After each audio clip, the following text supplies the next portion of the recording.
founder of Legier's Wet Wood Shop. We're going to go ahead and start off by introducing James today. So James, most of you already know him.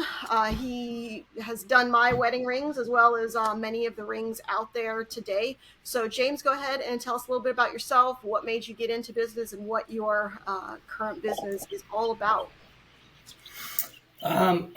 Well, I like that you showed your ring off, but Nick just smirked and didn't show his off because he's not wearing his today. It's accurate. Yeah. Although I do have to pause in here for a minute, and you won't be able to see it on the camera, but I do have a special made ring.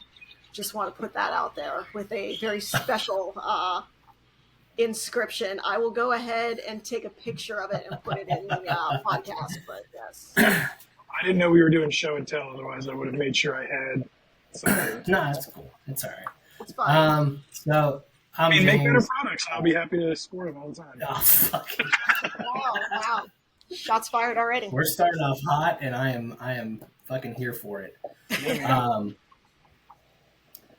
So yeah, I'm James. I run Legier's Wood Shop. I started about 4 years ago in the corner of my garage in Hawaii. And I stress corner because that was the amount that I wanted to take up from my better half. It started out as a way to make furniture for my family. And eventually one night I was, half broken, laying on the couch watching TV after spending probably 18 hours building a coffee table, and I thought I got to do something different.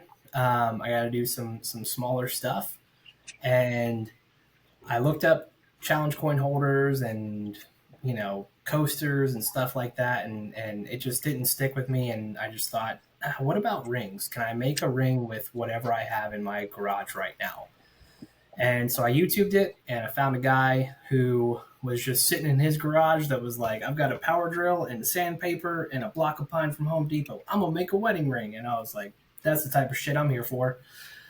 So I watched him, and by the end of it, I was like, I can do that. I can freaking do that. So the next morning I went out to my garage. I mounted my drill to my workbench and duct taped the trigger down to make my own ghetto lathe.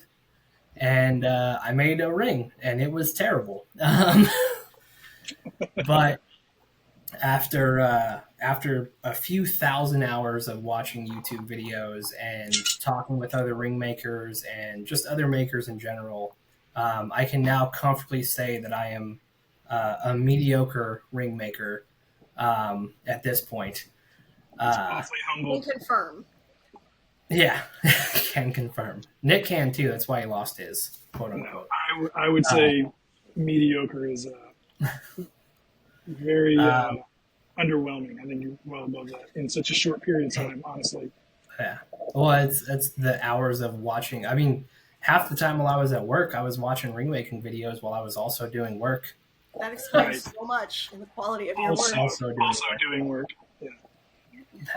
But yeah, that's why so the main idea behind the business was to make furniture. That's why it's called Legier's Wood Shop and not Legier's Ring Making. But by the time I started doing rings, I was too far gone, and I just ran with it. So I still make furniture. I just have a lot of people that like rings.